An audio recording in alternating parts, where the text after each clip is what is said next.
2 balls and a strike to count on Taylor. Reyes fires, swinging a drive, deep left field. It's his way back. Walk the ball. Chris Taylor.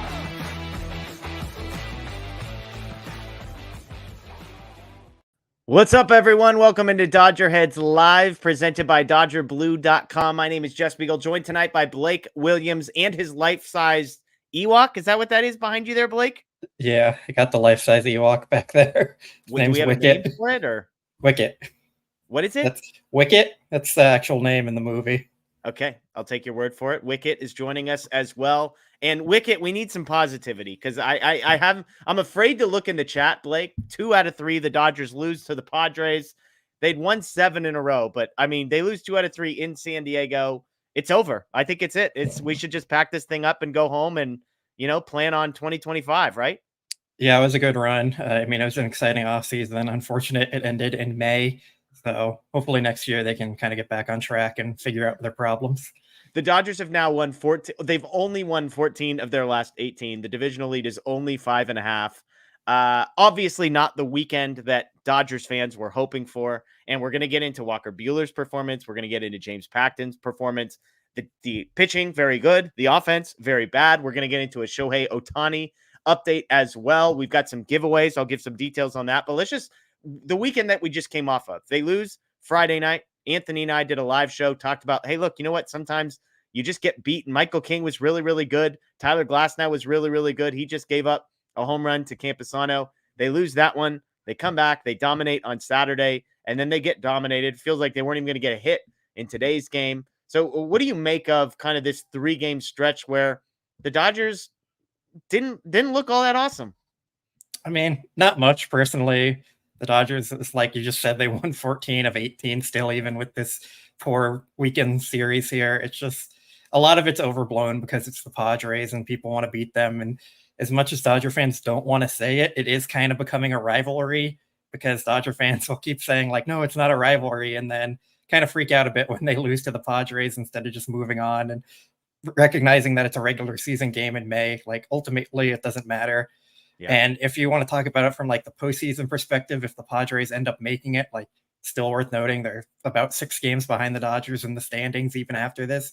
So if the Padres end up making it and face the Dodgers, like we've seen enough in the playoffs that it doesn't really matter what you did in the regular season against a team. Like the Dodgers dominated the Padres in 2022 and then the Padres beat them. So it's just, that's how it goes sometimes. I wouldn't put too much stock into any of this. The Dodgers have a really good team and they're going to be fine.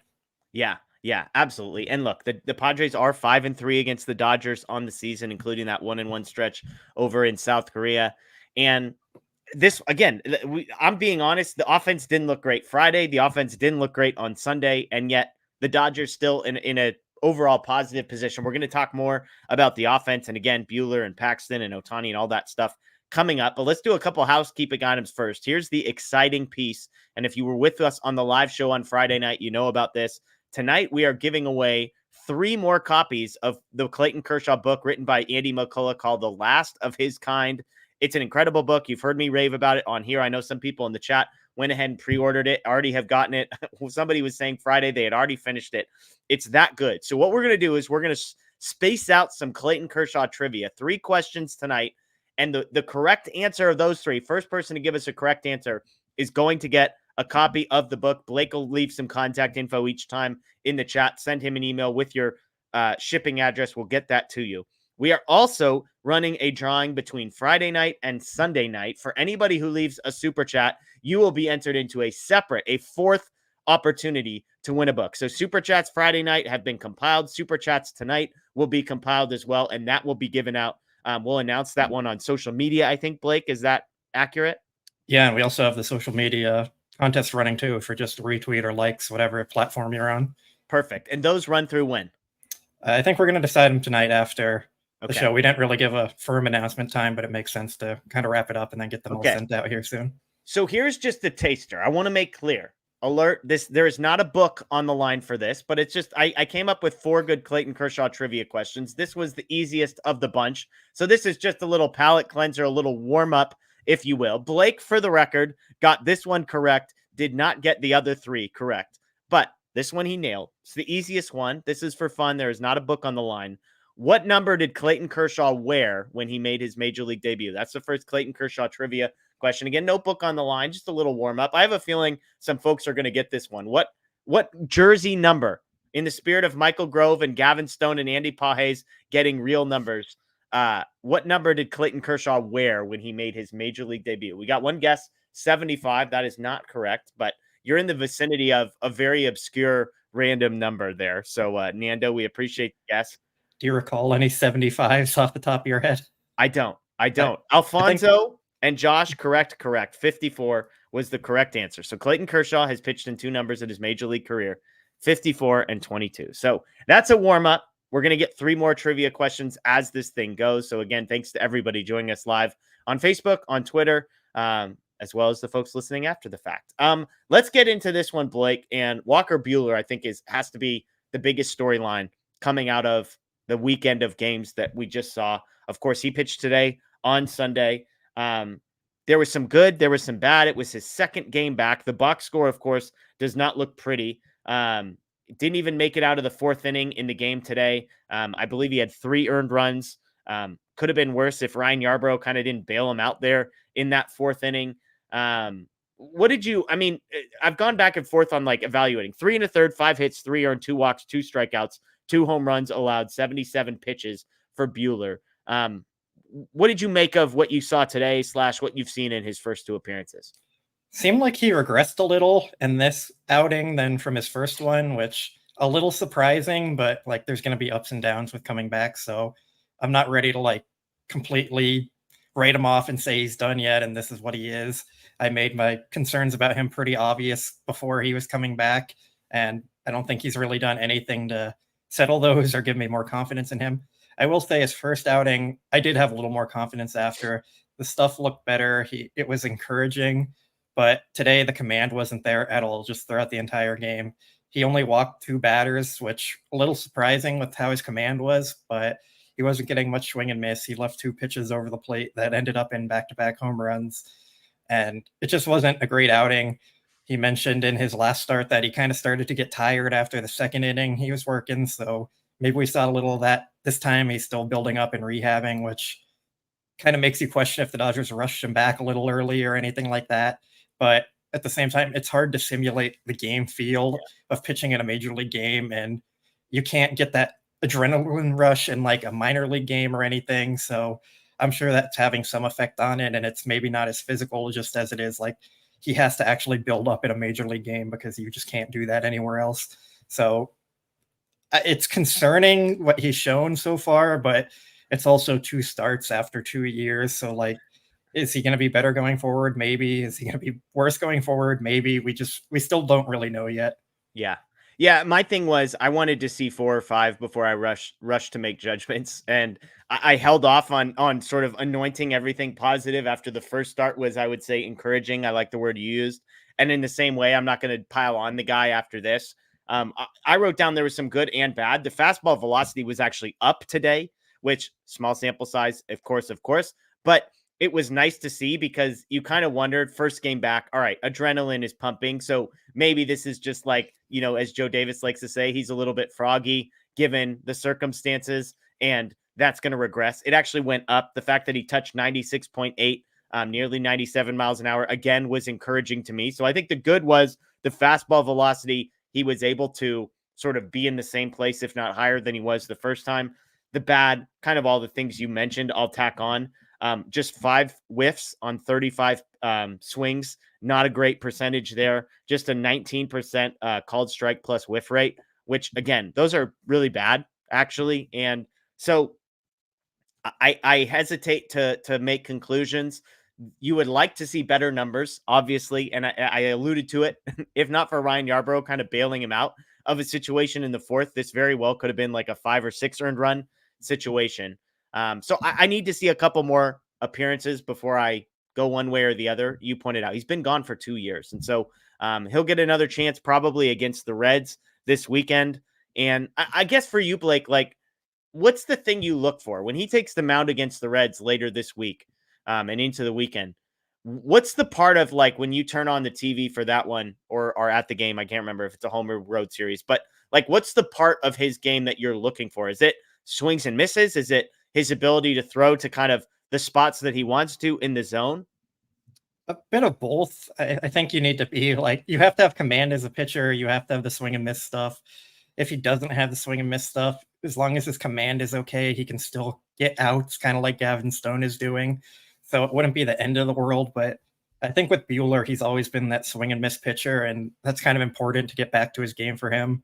I have some concerns about that because his spin rate is still down a lot on his fastball, and it's right about league average right now, which is not good at all. Like generally, you want to be lower than league average so you get more ground balls, or higher than league average so you get more swing and miss. So it'd be right there in the middle. It's not encouraging there, even with the fastball velocity. Like hitters are going to hit a flat fastball, even if it's at 105. Yeah. So you need to have movement on your pitches. Like 98 and flat isn't going to get it done. So that's kind of concerning for me still. But like I said, we still need to see him more. It's really early into this. My concerns are well documented about it. So like, I don't want to pile onto him and say like, this is who he is. This is it. We have to panic, throw him away now. Like he could still get back and be a decent pitcher. It's just still concerning to me. Yeah. I think part of the reason that it's funny because the next guy on our list to talk about, Blake, was James Paxton. And I don't want to say that these two guys are similar. It's just funny to look at two pitchers, and Paxton, like the worst version of Walker Buehler, can kind of be what we're seeing from James Paxton as far as fastball velocity, lack of command, lack of swing and miss. These are all things that have been made, comments that have been made about James Paxton. But the Dodgers get their best start from him on Saturday, almost in spite of the fact that he hasn't been all that awesome. I wrote down in my notes, this is Matthew Moreno's dream pitcher. He's 5-0 with a 2.58 ERA. Nothing to see here, Blake. James Paxton's awesome, right? Yeah, I mean, he's a Cy Young candidate with those numbers, right? Him and Yamamoto up there. Like, yeah, nothing else to worry about. But there are concerns with Paxton. I think he kind of settled them a little with his last two outings. I think he's only walked 2 combined in those last 2 outings, which is 12 and 2/3 innings pitched. And both those walks were in the previous start. So he still leads the majors in walks, and that was kind of the biggest concern with him. But if he can limit walks and give the Dodgers 5 or 6 innings every time out, even if he allows like 3 runs or 4 runs, even, like that's a great number 5 starter that any team would love to have. So they just kind of need to keep that going from him, and then you're in a good spot with your rotation. What's funny is the reason I joke is because Paxton's whiff rate on Saturday was like marginally better than Walker Buehler's whiff rate was today. Paxton got 10 whiffs on 50 swings. Buehler had 5 on 35. So it was better, but not a whole lot. What was interesting is I tried to dig in a little bit because I was like, what is it? Is he in the zone a little bit more, or is he just getting chase a little bit more? Here's what I found. So on Saturday, he got a 41% chase rate. So that's the getting guys to swing on pitches outside the zone, to put it simply. That number is just 26% on the season. So on Saturday, his chase rate went up 15%, which explains it wasn't necessarily that he was in the zone a whole lot. In fact, he was actually in the strike zone less on Saturday than he was on the season. 49.4% zone rate on the season, just 46% on Saturday. So I dig into those numbers a little bit, and I guess I'm kind of like cautiously optimistic about Paxton from the perspective of, I know that there were no walks, and I know he continues to limit damage. But Blake, when I read those numbers, the underlying metrics make me wonder, were the Padres just more aggressive than normal, or was he actually better?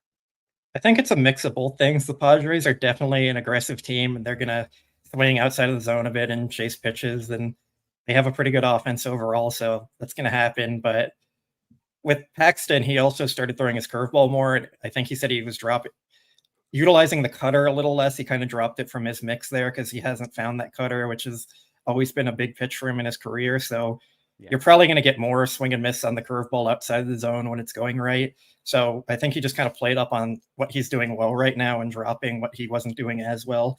And I think that kind of helped him a good amount there.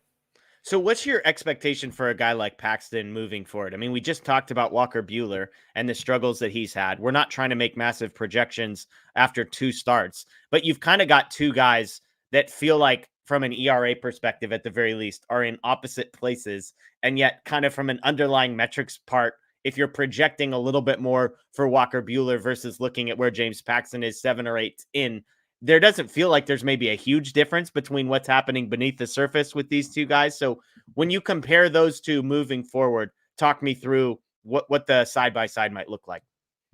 It's a good question. I mean, you're putting me on the spot a little bit here. Sorry, this wasn't in the show prep here. It's just interesting because I'm looking at, again, the whiff rate is roughly the same. Paxton, the command was better, but he wasn't in the zone really. He was in the zone less. He just got more swing and miss outside of it. The called strike plus whiff rate was 27% from Paxton on Saturday and 19 on Buehler. And again, I'm projecting Buehler that this is like the worst version of Buehler we're going to see. I'm not going to say he's going to get to like 2.0 ERA Buehler, but I think he's going to be better than he was today. So it's interesting when I look and say, okay, here's two guys that throw fastballs around 95 miles an hour. Buehler hasn't pitched in a while. Paxton's kind of hasn't been able to throw a ton of strikes. He's not getting a ton of strikeouts. He has less strikeouts than walks on the season still. So it's just in my mind, I'm playing these two. I'm like, wait, these numbers are all very similar. Yeah, I think it's fair. Like I've talked about, I think both of them are kind of back end rotation guys at this point. So what you're saying does track with that. I just said Paxton's like a great number 5 for the team. And I've said Buehler's probably around a 3 or 4. So I think there might still be a little more upside in Buehler there. You have to see him get back on track. And it's been so long since he's pitched. And Paxton's also adjusting a bit more still because his strikeout rate is down from last year, and he's learning to pitch a little more like a pitch to contact guy rather than the strikeout guy he's been throughout his career. And I think Buehler is going through that a bit too. So if they end up with similar numbers, that totally wouldn't surprise me.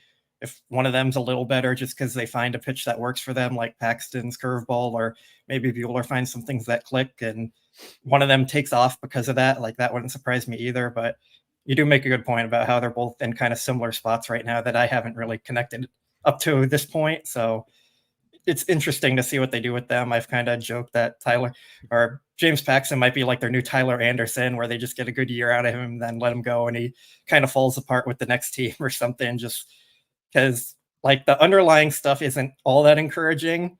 That's putting it nicely. Yeah. So it's interesting that he's been able to pitch how he has so far and hasn't really ran into any struggles or anything like major struggles with allowing a ton of runs. But yeah, I mean, it's been good to see so far that he's been able to do this. So he just has to keep it going, and hopefully Buehler can kind of get back on track.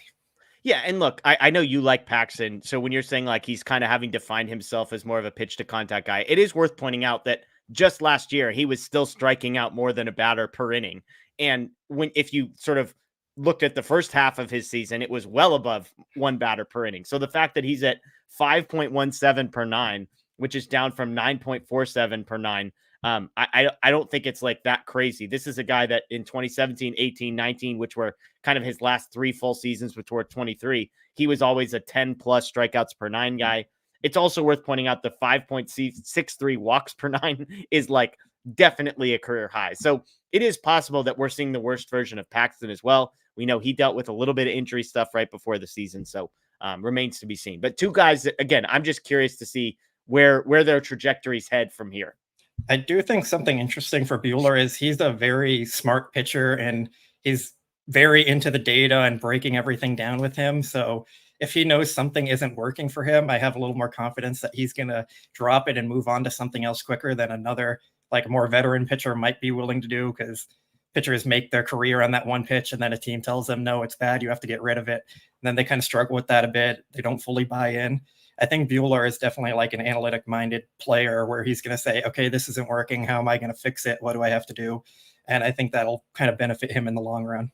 That's a great point on Buehler. I hadn't thought about it, but I think it is the fact that he's adaptable probably will set him up for the highest level of success given the tools that he has, because he's going to maximize it and he's not going to be stubborn. It's great stuff. Rod, want to say thank you for the super chat here. We appreciate it. No comment, no question, but thank you. Again, super chats tonight will be entered in to a drawing for a copy of the Clayton Kershaw, The Last of His Kind book. Shout out to Hatchet Books for giving us a handful of copies to give away. So thanks for the super chat, Rod. Speaking of pitching, this stat, Blake, is insane. 19 consecutive games in which the Dodgers pitchers have allowed 4 runs or fewer. I joked for a team that has Mookie Betts and Shohei Ohtani and Freddie Freeman and Will Smith and Teoscar Hernandez and Max Muncy, for the craziest stat out there to be what their pitching is doing is wild. I'm curious. So the team has a 1.8 ERA over this stretch of their last 19. Which do you think has a better ERA, the bullpen or the starters? I feel like it's the starters, but since you're asking, I'm going to say the bullpen. The bullpen has a 1.06 ERA and a 51-14 strikeout to walk ratio over the last 19 games. And look, I couldn't tell you how they've done it. Like, we don't even like 2/3 of the names that are currently in the Dodger bullpen, and yet they've been awesome. So pitching staff, and look, by the way, that means the starters have like a 2.2 ERA over that stretch, which is remarkable. This stat is just, it blows my mind every time I look at it, Blake. Yeah, it's pretty incredible. It's a Dodger franchise record. It broke their streak of 17 games, and it's 6 short of tying the major league record, which the Guardians own. So they're doing pretty impressive stuff here. And like you said, for a team that all the offense is hyped up about, like, it's incredible what their pitching is doing. And I think a lot of us knew their pitching was going to be really good with the additions they made in the offseason and everything they're kind of doing. But then with all the injuries and everything they've had, for it to come at this specific time, it's been really impressive. There's a lot of guys in the mix that weren't projected to be here already and have gone through some struggles themselves. And it's just what they've been able to accomplish. It's pretty impressive. It's hard to describe how good they've been. Yeah. And look, obviously the cliche, it's a team effort, but the reason they've been able to do this is because Glasnow has given them length. Yamamoto has given them length. Gavin Stone has given them length. So when you get guys like that can give you 6+ innings, I think Stone's averaging like 6 2/3 over a few starts. What it does is, I was funny. There's a Reds show that's on the Blue Wire Network. They asked me to come on, and they were talking about like, what's most impressed you? And I was like, this stat is crazy to me. And somebody had written in a question like, what's the deal with the Dodgers bullpen? I was like, look, with bullpens, there's 2 ways for your bullpen to be good. You can have good pitchers and use them a lot, or you can have bad pitchers and give them the maximum amount of rest possible. And the Dodgers have basically done the latter. They've taken a bullpen that, as a group, with Evan Phillips on the IL, Ryan Brazier on the IL, Brusdar Graterol on the IL, Blake Trinan having just come back, and said, look, the Gus Varlands of the world aren't going to be the greatest pitchers ever, but if they only have to pitch once every 3 days and they can max themselves out for 3 outs, then maybe we get the best version of them. It feels like to me, Blake, the fact that the starters are giving them length and the fact that the Dodgers have sort of been able to maximize what little talent it feels like they have in the bullpen, that to me has been the recipe for success. Yeah, I think that's a fair point. And that's kind of what we talked about when their bullpen was struggling early on. We kept saying, like, starters need to go deeper and you need to give the bullpen a chance to not have to pitch 4 or 5 innings every single game, because that's going to tire them out, put stress on them. And the more often they're in, the more mess ups they're going to have. So when you can kind of limit them and keep them into roles where they're going to excel, you're going to see good results like this. And how about shout out to Ryan Yarbrough? Feels like every time he comes in, he just throws up zeros no matter how long he's in. If he's in for 2 outs like today, or if he's in for 4 innings, it's just zeros every time out. And he's been a huge piece of their staff. So I just felt like I had to give him a shout out here, because everything he's doing has been part of this. And yeah, I don't think they'd be here without him. Hey, you're talking to the guy that drafted him 4th overall in the bullpen draft, Blake. So we're feeling pretty good about it over on Team Vesia, Team Yarbrough, and I don't even remember who else I have from there. Nick Ramirez and Ramirez. Variety. Yeah, I don't remember. This is great. Whoever it is, it's awesome. We're really happy to have them. But Fire Eisen. Fire Eisen. Yeah, freaking my guy Fire Eisen. There we go. He's back. We got a super chat here from Josh. Love the show, guys. This series is 100% on the offense, which is a bit concerning, but they will be fine. And pitching has been really, really good. Josh, I agree with you. My number is, if the Dodgers offense doesn't score 5 runs, I don't blame the pitching. I'm curious. I want to get one question from you, Blake, because Friday night, Anthony and I did our post-game show. Michael King was sensational against the Dodgers. I'm not saying he's an ace of a pitcher. He looked like one. I made the point that if you calculated the gap between the run on the changeup that he had going one direction and the horizontal movement on the changeup versus the horizontal movement on the sweeper going the opposite direction, you're talking about 2 pitches that were like 8 miles an hour apart. And the total width of movement between those 2 pitches was 41 inches, 44 inches. I said, sometimes you just get beat by a guy who's good. The chat didn't love that. I'm curious, like when you watch a game like Friday and even a game like today, you Darvish on the mound for the Padres. Is there any part of you that wants to get that the pitcher deserves some credit? Or with a team as good as the Dodgers, do you say, I don't care how good that guy looks. I don't care about the velocity or the movement. It's the Dodgers. They need to do better.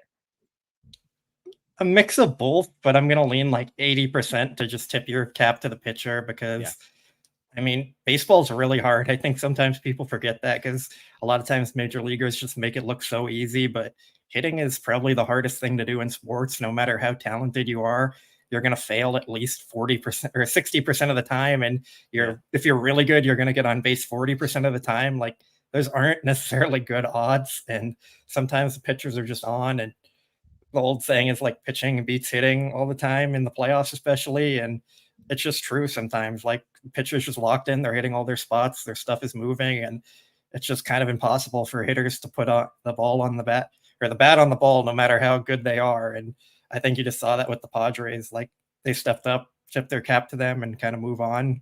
Not a whole lot of stock to put into it. The Dodgers still have a great offense, and they're going to be a great offense this year.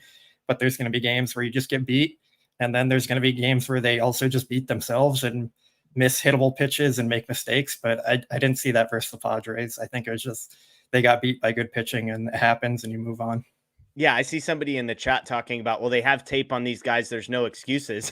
The problem is when the guy's horizontal movement increases by 4 inches in one start, the tape might actually be doing you a disservice. Because if you've got a plan against the guy whose changeup moves 15 inches and it starts moving 19 inches, the plan goes out the window. The ball is ending up in a completely different spot. So, Josh, thank you again for the super chat. I agree with you. The offense was the one to blame in the first and third game, both of which were losses, and also agree they're going to be fine. The Dodgers will be fine. The Dodgers offense is going to figure itself out and right the ship. And so nothing to worry about. Let's get to our second trivia question here. Our first trivia question that's going to result in a free book giveaway. So let me put a copy. This is the book, The Last of His Kind, Clayton Kershaw and the Burden of Greatness by Andy McCullough. Here's the Clayton Kershaw trivia. So again, if you're just joining us, thank you. We appreciate you being here. This is the first of 3 trivia questions we're going to ask throughout the show. First person to get this answer correct is going to win a free copy of this book. We'll send it out to you. We'll get you contact info for that. But here's the question. Which major league manager did Clayton Kershaw face as a hitter as the first hitter of his major league debut? So who is the first hitter that Clayton Kershaw faced at the major league level? It's a current major league manager. That's the question. I was going to add a second level to it, but we'll skip with it there. Who is the first hitter that Clayton Kershaw faced as a major league pitcher? The hint that I'm giving you is that this player, not Bruce Bochy, this person is a current manager. Mark Saleh with the victory. Skip Schumacher is the correct answer. He struck out Skip Schumacher. First player he faced. Unfortunately for Kershaw, 2 batters later, Albert Pujols had an RBI double off of him. So congratulations, Skip Schumacher. I see a few other people that got it right, but Mark was first. So Mark, Blake is going to comment with an email address. So make sure you write that one down. Or if you're on Twitter, you can send a DM to Blake, to me, to the Dodger Blue account. We'll get you all taken care of. So there you go. We've got 2 more trivia questions, 2 more books to give away. So don't leave yet. Let's talk about that offense, Blake. We were just mentioning how much it has struggled. 9 runs in their last 4 games. Mookie Betts among those players who is scuffling. These 4 games were against you, Darvish, Michael King, Shane Waldron, and Ryan Weathers. Still 4 guys that like you wouldn't exactly expect to shut down the Dodgers offense. Mookie Betts hitting 196 over the last 2 weeks. James Outman continues to be bad. Chris Taylor continues to be bad. Will Smith's hitting 156 in the last 14 days. Lux, Barnes, Kike, all below average offensive players. Have you noticed anything concerning, or is this is kind of like baseball's a long season? There's ups and downs. It's a roller coaster.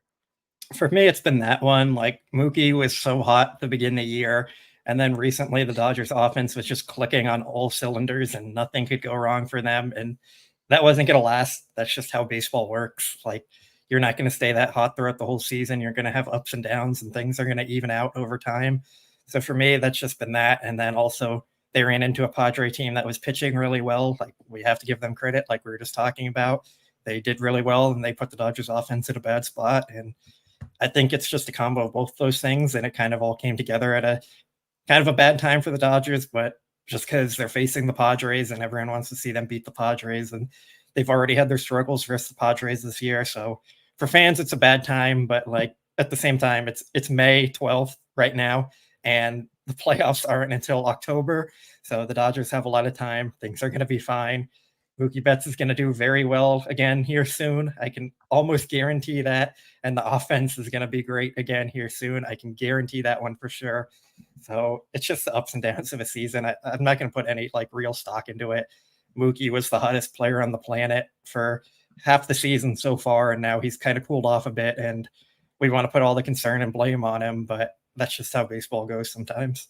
Yeah, Mookie 2 for 4 today. And despite that stretch coming into today, where, like I said, he was hitting 196 over the last 2 weeks, Mookie Betts leads Major League Baseball in on-base percentage by like 15 points. So that just goes to show how hot he was coming into this stretch, Blake. The fact that he can hit 196 for 14 days coming into today and still have a 15-point lead on all of Major League Baseball with now a 441 on-base percentage. So crazy stuff from there.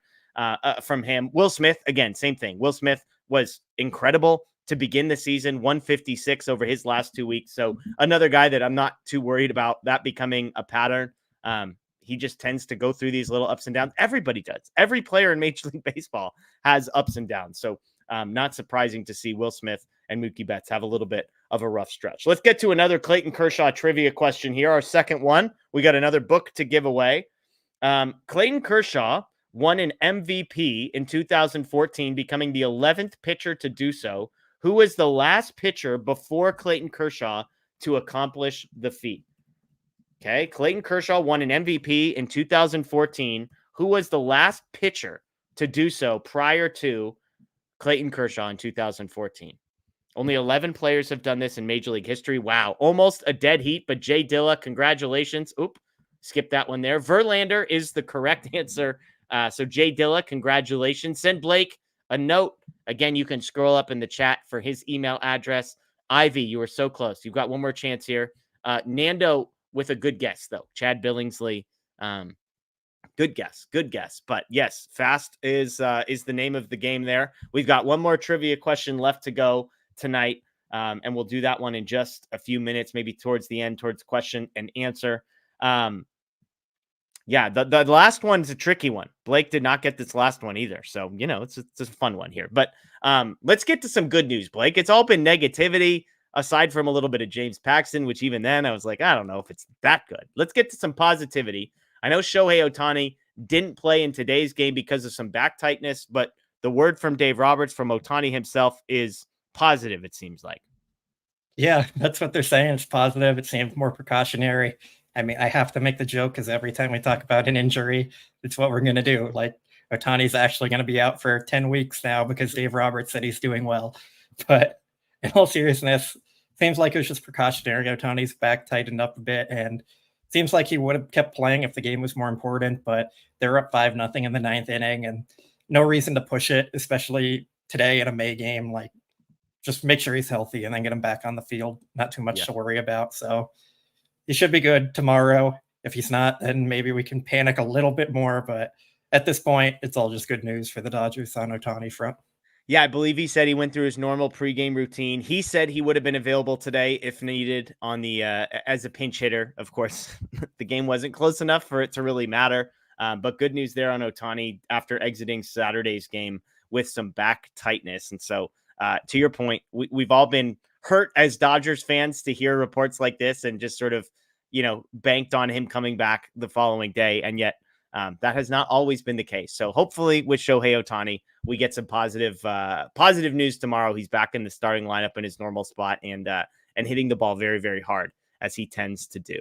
I do want to take a break here real quick and tell you about our newest sponsor. That is So Rare MLB. You've heard us talking about this over the last couple of weeks. We're going to continue because A, they're a huge supporter of our show, which we appreciate. And B, Blake and I have started playing and have had some fun doing it.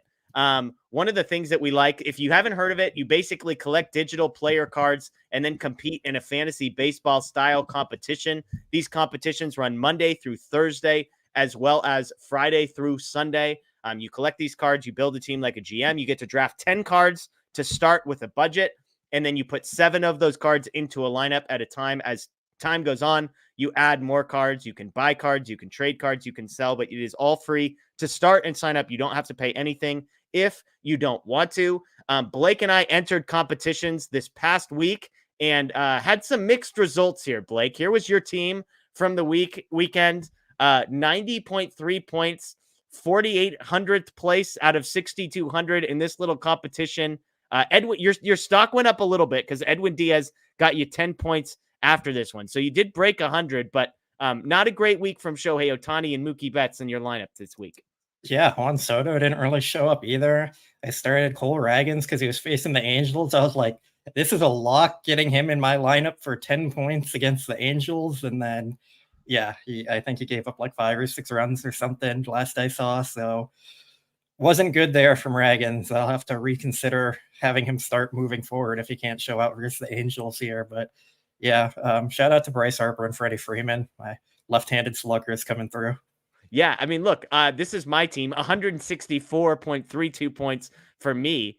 Tyler Glasnow's the key, Blake. Just get this guy in the lineup every time he's pitching. Rhys Hoskins at the end of my bench. Nice little week from him. I think he had a pair of home runs. Weekend, I should say. Gunnar Henderson was solid. Acuna was solid.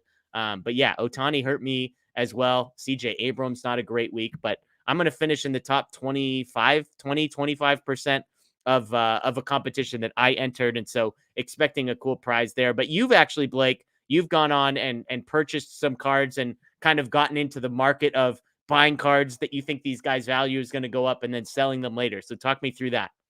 Yeah, so the marketplace is kind of like a stock market. You can invest in players that you think are going to go up in value, and then you can either sell them later or keep them for your lineup to try and get you more points to win more prizes moving forward. So I threw a little bit of money in there, and we'll see how much I can end up making on that. I feel like I got Tyler Glasnow for a steal there, so I could probably end up flipping him for a nice profit if I wanted to, or keep him for my next lineup there. So it's been kind of fun to play around with it and set lineups, and I like the fantasy baseball aspect of it and the stock market aspect of it. So that's been fun to check out and play around with.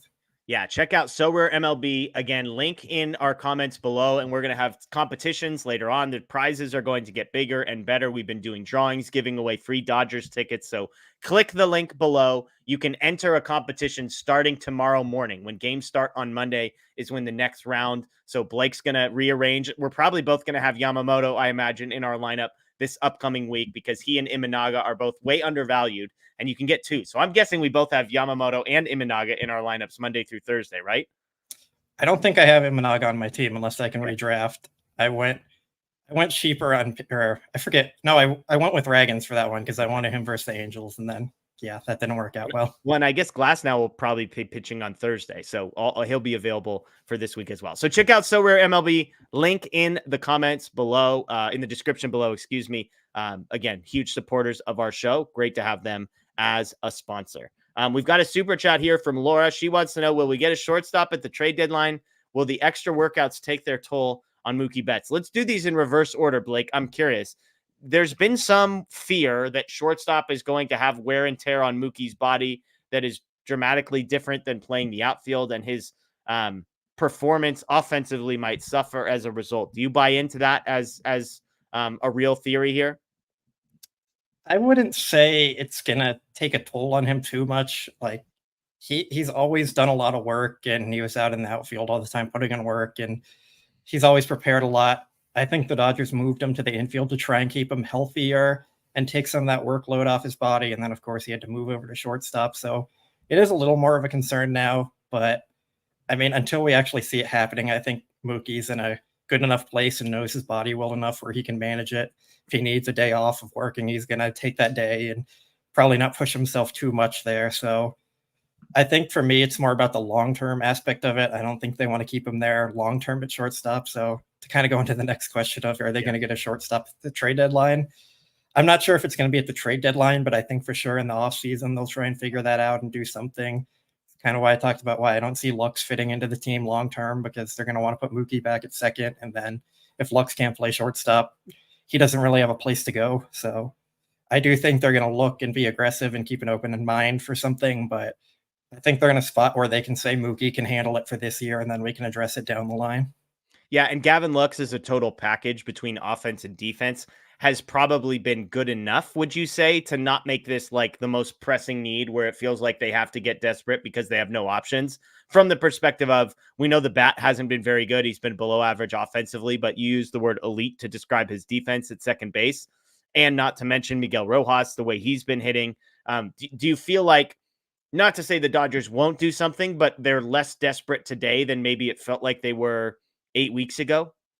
Yeah, I think that's a fair point of putting it. Andrew Friedman talked about this already, and he said, like, we haven't really started looking into the trade options yet because it is so early in the season and no team's really going to be trading at this point besides, I guess, the Marlins at this point, trading players already, and they don't have a shortstop that you can go get. So, like, not really a connection there. But, yeah, I mean, they're confident that he can handle it for this year from all things they're saying. And they're even a little surprised that he's been playing it so well already at this point in the season. So I think they're comfortable handling it internally right now with Mookie Betts and then figuring it out down the line. Yeah, I agree. And so, and that's the thing is, like, Willy Adames is the name that's been mentioned. Ha-Seong Kim is the other name that I've brought up. Not that the Dodgers and Padres would necessarily make a trade. The problem is both those guys are going to be free agents. So would the Dodgers really go out there and trade the prospect capital necessary to upgrade the position without a real sense that it's going to be the long-term solution that they want? It would feel foolish to throw a bunch of money at a guy this offseason after having traded for somebody for a year. So that doesn't all add up. But again, I think a lot of this depends on Gavin Lux's bat. If the weighted runs created plus is like 50 to 70 for the entire year, I don't think they're going to put up with that. Then you get into, well, does Miguel Rojas, is he sustainably, at 85-ish weighted runs created plus guy with elite defense and you put up with it? Or if both of those things don't happen, if Rojas regresses back to the mean, and if Lux never figures it out offensively, I could see them making a move. I just don't think they're going to be desperate enough to feel like that's going to be the difference between a World Series and not, is going to be my guess. So, and they have the option down on the farm there, tearing it up, second base experience. Our guy, Miggy V, call him up, fill him in at second, get the offensive upgrade there. He hasn't played a lick of second base this year, though, right? Yeah, it's been all left field. Yeah. So, hey, who knows? I'm with you. You could talk me into that, Blake. All right. Before we get to some questions here, why don't I throw the last Clayton Kershaw trivia question at us here?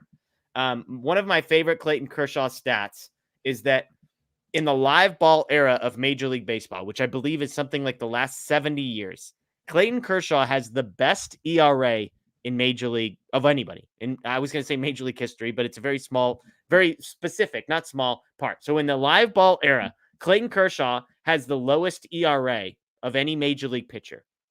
There is only one other pitcher on that list in the top 20 who has pitched in the last 20 years. Who is that pitcher? Who is the only other pitcher in the last 50 years to rank in the top 20 of MLB live ball era ERAs? That's the question. It is not Sandy Koufax, first guest that we got. Lieutenant LTTE Beaches with the correct answer. Pedro Martinez is on that list. I believe he's 13. Blake, do you want to tell the people who your guess was? Yeah, I guess Chris Sale, and he was right behind Kershaw there. Yeah, he's 21st. So Kershaw's 1, Pedro's 13, but Chris Sale, among guys who have thrown in the last 50 years, Pedro Martinez, 2nd, Chris Sale, 3rd. So there you go. Again, thank you for participating. You can throw, Blake will, if you scroll up, you can find Blake's email address, or again, just find us on social media, send us a direct message, and we will get you a book sent out. Again, if you missed an opportunity to get one of those, then go ahead and order The Last of His Kind by Andy McCullough. Incredible book. It's available everywhere books are sold, independent bookstores, Barnes & Noble, Amazon, straight through Hatchet Books, all of the above. It is great, great stuff. And if you didn't win on here, you've still got a few more minutes to leave us a super chat if you want to enter that competition, or go find us on Twitter, retweet and follow. Find us on Instagram, repost and follow. All of those are opportunities to win. We're going to be drawing some more winners at the end of tonight. And again, Nando with another great guest here. Vicente Padilla sadly was not on that list. So Congratulations to him, though, for being awesome just as a pitcher. Let's get to some questions here to close out the show. If you've got a question, throw it all caps questions in the chat, and we will go ahead and get to some of those. Here we go. This is a great one. If you could go back in time and oh gosh, I don't even know why I'm asking you this question, Blake. If you could go back in time and stop the Dodgers from letting one Dodger player go, who would you choose? Funny enough, Seager wasn't the first name that came to my mind. Okay. It was actually going to be jokingly Blake DeWitt because he was my favorite player growing up. And then when they traded him for Ted Lilly, I was pretty upset about that one. But yeah, I think the obvious choice for me, like the real choice, is Corey Seager. Does Yordan Alvarez make you pause for a half second there? No, because when they traded him, the DH wasn't a thing in the National League. And at the same time, he didn't play a game in the Dodger organization. He was just kind of a random guy they had in the system. Credit the Astros for developing him, and credit to Yordan for developing the way he has. It just, even if he was a top prospect at the time, I feel like he would have been like the Michael Busch type where he was just blocked without a position on the Dodgers. Yeah. And then they would have eventually traded him. And Shohei Ohtani was always in their sights. So even if you had Yordan, I don't think there's ever a clear fit for him at any point. Okay, so I see one in the chat that I agree with, and that's Pedro Martinez. Seems like a great answer to this question. Although, admittedly, he was that would have been, I guess I would have seen the tail end of his career. But how about this one? Adrian Beltre. Guy never should have left. I think that's what Scott would have said there, but those guys were before my time, so I'm going with Beltre was awesome as a Dodger. They actually broke rules to sign him. You couldn't sign a guy before he turned 16, and the Dodgers signed him when he was 15 or came to an agreement or something like that. And it just, Hall of Famer. He went on to obviously be awesome for another 12 years afterwards. It was good to see him back at Dodger Stadium. That was something that was not happening for a while. So I think Seager is a great one. I think Yordan Alvarez, Pedro Martinez, those are all guys that somebody said. Nando says Nathan Eovaldi is his answer to this question. Yu Darvish. Yu Darvish has been good.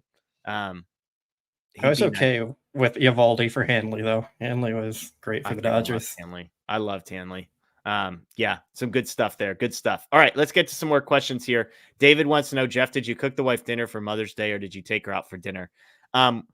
I took her out for dinner a few nights ago because I actually I work for the Portland Timbers and Thorns MLS team up here kind of on game days. It's just a fun little thing I get to do. They had a game this afternoon, got beat by the Sounders, freaking screwed the Sounders. But we went out for dinner the other night. Blake, you'll appreciate this. So we were having my mother-in-law over, doing dinner. I was picking stuff up. We had just gotten a couple of massive gift cards as a thank you for something.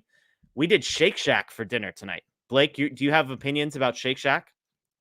Not really. Isn't it expensive? And I think it's pretty solid. There's only two anywhere near me, but we got a big gift card to it. It was on my way home, so we picked up Shake Shack for everybody. But it was, I would say, it was a pretty positive experience. I like Shake Shack. I'm with you. It's not it's like Five Guys. Maybe just because it's rarer, I like it a little bit better than Five Guys. I really like Five Guys. It's just expensive, to your point. And so that's a tough one. But yes, so no food, no cooking for me. But took her out to dinner for Noisy Ninja. Look at this, Thorns fan. Here we go. Before you got Angel City. Well, forget that. Go Thorns, baby. Sophia Smith, Christine Sinclair. You big Christine Sinclair fan, Blake? I have no idea what you just said. Christine Sinclair, greatest women's soccer player of all time, leads men and women all time in international goals. So plays for the Thorns. We also have Sophia Smith. I got to see Dennis Rodman's daughter play last week. Trinity Rodman. She's a freak. But here we go. Noisy Ninja question. What order is the rotation in? Shouldn't the Padres series have been Glasnow, Yamamoto, and Paxton? I know they've already announced that Glasnow is not going to be pitching Wednesday. He's going to be getting an extra day of rest. So it seems like they're kind of all in the same order. They're just on a 6-man schedule. Is that right? I guess some guys have been getting mixed in at weird times. So Buehler gets dropped in, that kind of thing. Yeah, they're mixing it around, kind of keeping it on the 6-day schedule for everyone. And they don't want to admit there's a 6-man rotation, but it's a 6-man rotation with the bullpen games and off days and everything else they're doing. So I don't know. They don't really have a set rotation, I guess. It's kind of a fair assessment. Yeah, I'm with you. Again, the note is Glasnow, who would technically have been scheduled to pitch Wednesday, against the Diamondbacks is going to be pitching Giants this week. Reds at the end of the week. He'll be pitching against the Reds and not the Giants. Some more questions here. GI wants to know, would you have gone with Lux and Outman today instead of Kike and Rojas? Any thoughts here, Blake? I feel like it's kind of just a toss-up at this point. Like, they're going to mix guys around and give them days off. I was surprised that they weren't in with the righty pitching, but I mean, getting them an off day against a tough pitcher, a fair point for them. So yeah. Those guys don't need their confidence hurt anymore by having to face you, Darvish. Nick says the bench seems to be an area of focus for the trade deadline. Who do you think the Dodgers might consider? Do you agree that the bench is an area of focus for the Dodgers? Hayward due back. We all expect that Outman may get optioned when that happens. Do you think the bench has been a disappointment so far this year, Blake? I've been a little surprised by the bench. I think Miguel Rojas has really excelled in his role. Austin Barnes has been fine for what he is. Kike Hernandez has been kind of picking it up already. And I don't think they're going to move on from Chris Taylor. So it kind of leaves you out of options there. And especially when Hayward comes back, if you send Outman down, then you eventually have him in the mix. And then you have Miguel Vargas as a potential option. So yeah, I'm not sure they're going to focus on bench as much as adding another reliever or maybe addressing shortstop. Yeah, because Kike Hernandez is one of those guys, and you're sort of him and Chris Taylor. Like, if you want to make the case for keeping those guys around, they get clutch hits, and so those are going to be two guys they're going to want on the postseason roster. You made the point. If Pages is still up, Vargas is going to be potentially in the mix as a bat. They just don't have options unless they decide to cut Chris Taylor, as you said. So I agree with you on that one. Somebody was asking earlier. Sorry, I can't find the question. Do we have a Kyle Hurt update, Blake? Have we heard anything on that front? We haven't heard anything. He's just still on the 60-day. We'll try and get an update maybe the next time the Dodgers are in town. Okay. And then we also were asked the Bobby Miller update. He is expected to go out on a rehab assignment possibly this week. Is that right? Yeah. They haven't really gone into specifics other than to say he threw a bullpen. They're expecting a rehab assignment soon, I guess was the end of last week. Yeah. So he's not going to replace Buehler. I think they're going to give Buehler a bit more of a leash than that. I mean, maybe they actually just go to the 6-man rotation that they've been saying they're not in, that they're in. And that would make a lot of sense. So hopefully they just go that route and stop playing these games. Yeah, I agree with you. John with the super chat. Thank you. He said, I would love the super chat not super chat. I would love the Kershaw book. Thanks, DodgerHeads. Again, if you don't win, check us out on social media. We're doing contests on Facebook, Twitter, and Instagram, as well as you could go buy the book as well and support Hatchet. They've been super kind to us. Ozzy wants to know, who is the NL West team you don't want to face in the divisional round? Blake? The Rockies. You don't want to face the Rockies? No, baseball's crazy. They'd probably just end up sweeping the Dodgers for no reason at all, just randomly. Like I don't know. I don't necessarily care who their opponent is all that much. If the Dodgers play like they play, that they can play, they're going to win. And if they don't play like they can play, they're going to lose. I don't think it matters who their opponent is. Like, just play up to your potential and you're going to be fine. I guess my serious answer is the Diamondbacks, if they're healthy. I think they showed what they can do last year. And of course, the Padres are still a good team. So I don't want to not give them any credit as a potential option there. But yeah, I mean, to me, it's just the Dodgers have to go do their thing and it's going to be fine. Yeah, no, I'm with you. So sorry, I missed it. Was there a real answer in there? Padres, Giants, Diamondbacks? I said Diamondbacks if I had to pick one, but okay. Yeah. Look, my thing is always, and I've said this on this show before, it has nothing to do with how good the team. It has everything to do with how much it would emotionally hurt me to lose to that team. And so it's always going to be the Giants is the team I don't want to face. And then it will be the Padres second. Losing to the Diamondbacks sucks, but it doesn't feel honestly any different to me than losing to the Cardinals or the Braves or the Mets or some random team. I just don't like the Giants, and I definitely don't like the Padres. So that would be my answer there. Let's see. Lori wants to know, what can they do with CT3? Maybe he'll volunteer to go to the minors like Abreu did. I would not keep your hopes up for the second thing. He's just going to stick around, right? Maybe a Phantom IL stint at some point, but we're not really expecting a third option besides staying up or Phantom IL stint.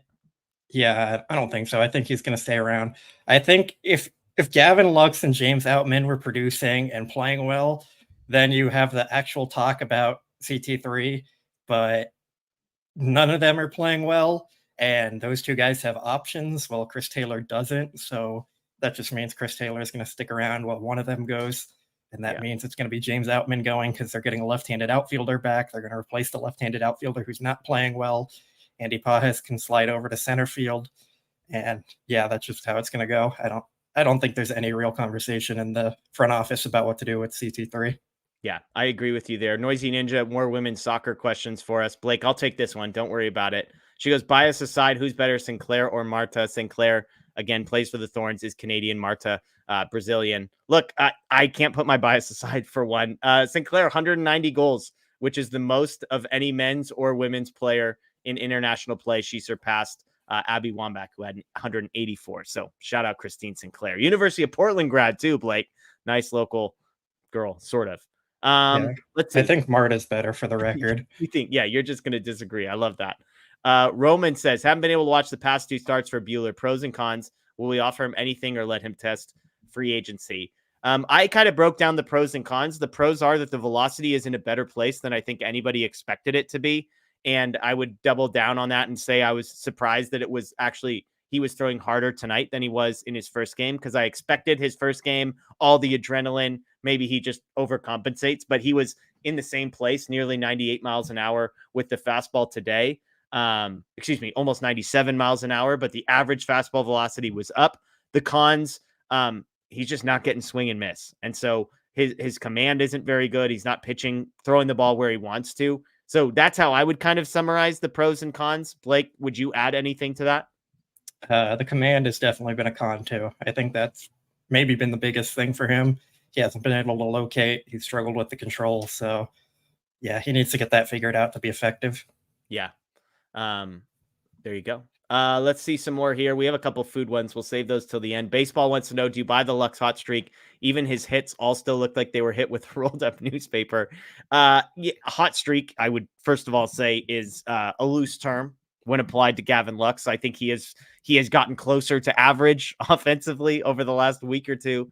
But it definitely, I would say, is concerning that he's hit some balls hard, but lots of ground balls through the side. Do you agree, Blake? Yeah, I haven't seen all that much more to make me more optimistic on Lux moving forward. He's got some hits to drop. I think that's just kind of baseball evening out a little bit. Yeah. But yeah, it hasn't been pretty there. So he needs to figure that out. Noisy Ninja agrees with you, by the way, that Marta is better than Sinclair. So there you go. You've got that going for you. Blake knows. No soccer. Blake knows women's soccer ball.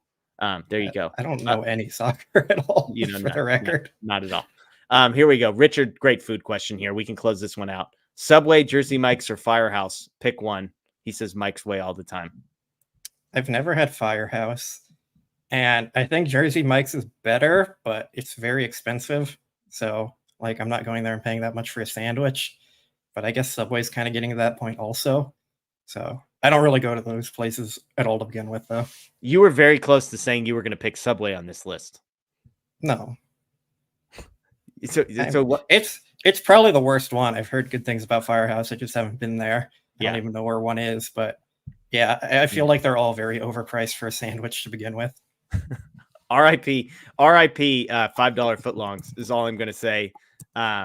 But yeah, Jersey Mike's is fantastic. It's just very expensive. It's like $14 for the side. And, obviously you've got a bunch of different options here. I mean, look, I'll eat Subway. I like Firehouse. Firehouse is really good. Subway's the cheapest of the three, as far as I can tell, by like $3 or $4. So if I'm just going for value, it would be Subway's, but Jersey Mike's and Firehouse on quality are both better, but I would go Jersey Mike's there as well. So before we go, we're going to do the super chat raffle off here. So Blake, do you have like a randomizer over there and the ability to spit out a winner for us? Thank you to everybody who joined tonight, as well as the folks who joined on Friday night. If you are in the chat and won, if you are still here and win this, you can send Blake an email. Otherwise, we'll put out the call on our social media. But Blake, who you got? Yeah. So I just hit randomize. I threw all the names in. And Laura came up twice on she got the top spot. She had 2 names because she commented last time and this time. So she had 2 out of 15 odds and got the top spot there. So There you congrats. And you can send me an email if you need it. It's in the chat. And for everyone else who already emailed me, I got that. So congrats to everyone. There you go. And Laura, if you didn't win, congratulations. we have the link to purchase it down below in the description, and we still have the social media ones running that we'll announce here soon. Yeah, so there you go. Go ahead, Twitter, Facebook, Instagram. If you're on any of those sites, check out the Dodger Blue page. Like Blake said, you've got an opportunity to repost and follow back on all of those for a chance to win. So congratulations. But thank you, everybody. Nearly 1,000 people in here on a Sunday night. We greatly appreciate you. We got tons of content, as always, coming at you this week. We say it every week. If you're a podcast person, Apple, Spotify, and Google, DodgerHeads podcast. Of course, follow, and ring the notification bell here on YouTube. My brain is stopping working. It's been a long day. We got we got warmth up here, Blake, in Portland, and we didn't know what to do with ourselves. Oh, by the way, you guys didn't get to see. If anybody in the chat got to see the Northern Lights, let me know, because that was dope. Find me on Twitter. I posted a picture, not what I could see with my eyes, but what my camera was able to see, and it was incredible. So that was cool. But great stuff from everybody. Blake, thank you for joining us. Dodgers Giants this week, so that would be a fun one. We've got the Reds later in the week, so Ellie De La Cruz in the mix, so it should be good stuff all around. And again, if you haven't already, check out So Rare MLB. You can join with the link below. If you sign up, enter a competition, you'll be entered into some drawings, so we've got good stuff coming there. That is Blake Williams. I am Jeff Spiegel. Enjoy the rest of your night, folks. As always, go Dodgers.